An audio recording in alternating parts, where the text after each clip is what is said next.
30 ఏళ్లుగా నా పోరాటానికి స్ఫూర్తినిస్తున్న నా భర్త నందమూరి తారక రామారావు గారి ఆత్మకి శాంతి కలగాలని మనస్ఫూర్తిగా కోరుకుంటూ, నిరంతరంగా ఎన్నాళ్ళు ఈ పోరాటం సాగుతుందో నాకే తెలియదు.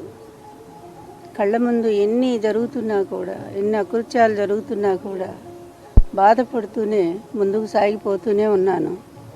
ఇప్పటికి కూడా ఈ అబద్ధాల ప్రపంచం, ఈ దుర్మార్గుల అరాచకం నన్ను వెంటాడుతూనే ఉంది, వేధిస్తూనే ఉంది.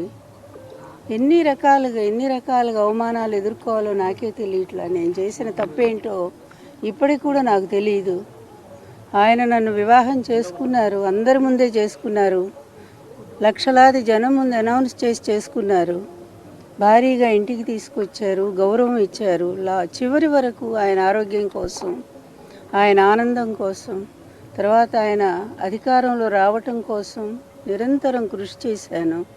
ఒక చిన్న పదవి తీసుకోలేదు, ఒక్క రూపాయి డబ్బు ఆశించలేదు, నిస్వార్థంగానే మిగిలిపోయాను.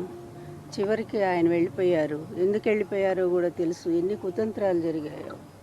ఆ తర్వాత కూడా వాళ్ళు వదిలిపెట్టకుండా అదే అబద్ధాలను కంటిన్యూ చేస్తూ నా జీవితాన్ని నాశనం చేయడానికి ప్రయత్నం చేస్తూ ఉన్నారు.